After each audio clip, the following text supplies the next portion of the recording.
इस क्वेश्चन में कह रहा है इफ ₹640 अमाउंट टू ₹768, अगर 640 रुपीज 768 रुपीज हो जाते हैं इन 2 years 6 months, 2 साल 6 महीने बाद, what will ₹850 amount to in 3 years at the same rate % per annum? तो 3 साल बाद 850 रुपीज कितना अमाउंट हो जाएगा अगर हमारा रेट ऑफ इंटरेस्ट सेम है तो देखिए इसमें 2 क्वेश्चंस बन रहे हैं हमारे। पहला पार्ट जब हमारा 640 रुपीज़ 768 का हो जाता है 2 साल 6 महीने बाद, लेकिन हमें कितने रेट पे होता है ये नहीं पता पहले पार्ट में, तो रेट निकाल लेंगे।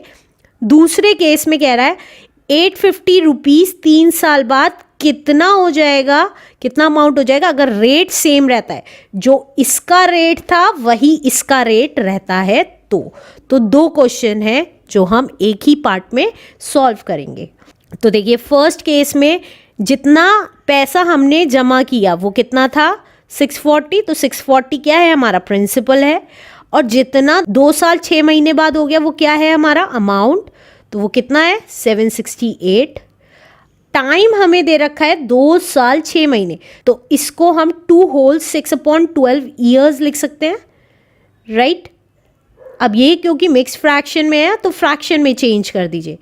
12 2s are 24 plus 6 is 30/12 years, right. अब हमें क्या निकालना है, रेट निकालना है। तो रेट निकालने के लिए सबसे पहले या तो डायरेक्टली अमाउंट का फॉर्मूला लगा लीजिए या सिंपल इंटरेस्ट का फॉर्मूला लगा के अमाउंट के फॉर्मूले में रख के आप रेट निकाल लीजिए। कैसे, देखिए सिंपल इंटरेस्ट का फॉर्मूला होता है P into R into T/100। अब प्रिंसिपल था हमारा 640, रेट है हमारा R, क्योंकि रेट हमें पता नहीं है तो आप यहाँ चाहें तो R इक्वल्स टू R% लिख सकते हैं, let the rate be R%। और टाइम है हमारा 30/12। अब जो कैंसिल होता है उसको कैंसिल कर दीजिए, 1 0 से 1 0 कैंसिल हुआ, 1 0 से 1 0 कैंसिल हुआ, 3 1s are 3, 3 4s are 12, 4 1s are 4, 4 1s are 4, 4 6 are 24। तो सिंपल इंटरेस्ट कितना आ गया हमारा 16R आ गया। अब अमाउंट का फॉर्मूला क्या होता है, प्रिंसिपल प्लस सिंपल इंटरेस्ट। अब अमाउंट कितना दे रखा है 768, प्रिंसिपल हमारा 640 रुपीज़ है और सिंपल इंटरेस्ट हमारा 16R निकल के आया है। तो अब 16R तो अपनी जगह रहा, 768 अपनी जगह रहा और 640 इधर आके माइनस का हो गया। तो 16R कितने के इक्वल आ जाएगा, 8 में से 0 गया इज 8, 6 में से 4 गया इज 2 एंड 1। तो R आ गया हमारा 128 अपनी जगह रहा और 16 इधर आके डिवाइड में आ गया। अब जो कैंसिल होता है उसको कैंसिल कर देंगे। तो देखिए 16 1s are 16, 16 8s are 128। तो रेट हमें पता चल गया 8% आ गया, राइट। अब रेट तो सेम रहा, वो कह रहा है टाइम हमारा 3 years का हो गया सेकेंड पार्ट में, और हमारा प्रिंसिपल जो P2 है वो कितना हो गया 850 रुपीज़ हो गया, राइट। तो हमें अमाउंट निकालना है, तो पहले हम सिंपल इंटरेस्ट निकाल देंगे। सिंपल इंटरेस्ट का फॉर्मूला होता है P into R into T/100। अब यहाँ पे प्रिंसिपल भी दूसरा है और टाइम भी दूसरा है, इसलिए P2 और T2 लिख रही हूँ, राइट। और सिंपल इंटरेस्ट भी दूसरा निकलेगा। अब P है हमारा 850, रेट आया है हमारा 8% और टाइम है हमारा 3 years। अब जो कैंसिल होता है उसको कैंसिल कर देंगे, 1 0 से 1 0 कैंसिल हुआ, 5 1s are 5, 5 7s are 35, 5 2s are 10, 2 1s are 2, 2 4s are 8। तो ये कितना आ गया 17 4s are 68 into 3, 3 8s are 24, 18 19 and 20। तो ये आ गया 204 रुपीज़ का हमारा सिंपल इंटरेस्ट आ गया। अब हम अमाउंट निकाल देंगे, तो अमाउंट कितना आ गया प्रिंसिपल प्लस सिंपल इंटरेस्ट। तो प्रिंसिपल था हमारा 850 और सिंपल इंटरेस्ट आ गया 204 का। तो अमाउंट कितना आ गया 3 साल बाद 4 5 8 9 10, 1054 रुपीज़ अमाउंट बैठेगा हमारा 3 साल बाद सेम रेट ऑफ इंटरेस्ट पे। Answer. Let's do next question now. अब इस क्वेश्चन में कह रहा है इन व्हाट टाइम, अब हमें टाइम निकालना है, will 5600 rupees amount to rupees 6720 at 8% पर एनम।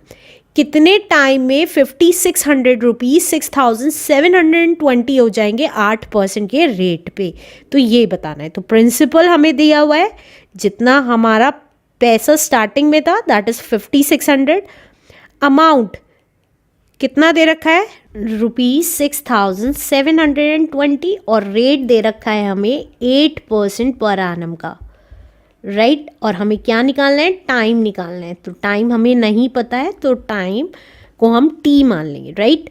तो अमाउंट दे रखा है तो अमाउंट का फॉर्मूला या तो डायरेक्ट निकाल लीजिए या सिंपल इंटरेस्ट निकालने के बाद अमाउंट के फॉर्मूले में फिट कर दीजिए। देखिए मैं इस क्वेश्चन में डायरेक्टली निकालना सिखा रही हूँ आपको। अमाउंट का फॉर्मूला होता है प्रिंसिपल प्लस इंटरेस्ट। अब amount as it is, principal as it is, क्योंकि हमें इंटरेस्ट नहीं पता है तो हम इंटरेस्ट की जगह क्या लिख लेंगे, P into R into T upon 100 लिख लेंगे। अब जो जो दिया हुआ है उसकी वैल्यू लिख लेते हैं।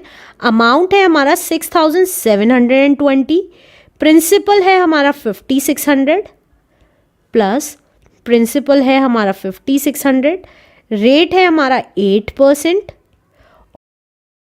और टाइम हमने टी माना था। अब इस पोर्शन को सॉल्व कर लेते हैं, जो कैंसिल होता है उसको कैंसिल कर लेते हैं, तो 2 0 से 2 0 कैंसिल हो गई। तो ये कितना आ गया 6720 as it is, 5600 as it is, plus अब इन दोनों की मल्टीप्लाई कर देते हैं।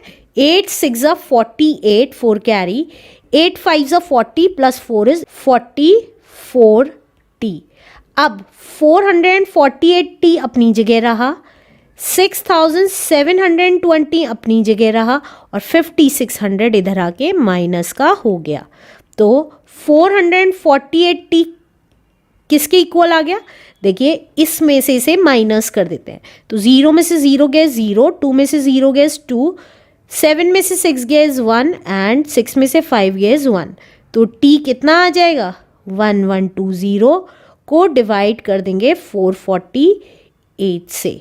तो ये कितना आ गया 2 2 4, 2 2 4, 2 4 8, 2 5 10, 2 6 12 and 0, 2 1 2, 2 1 2, 2 2 4, 2 2 4, 2 8 16 and 0, 2 5 10, 2 6 12, 2 1 2, 2 4 8 and 0, 7 8 56, 7 into 20 is 140, 4 2 8, 4 5 20। तो ये कितना आ गया 5/2। तो हम इसको मिक्स फ्रैक्शन में लिख सकते हैं। तो 5 को डिवाइड कर दीजिए 2 से, तो 2 2 4, 1 बच गया। तो हम इसको क्या लिख सकते हैं 2 होल 1/2 ईयर्स भी लिख सकते हैं। तो हमारा टाइम पता चल गया, that is 2 whole 1/2 years is the answer. Let's do next question now.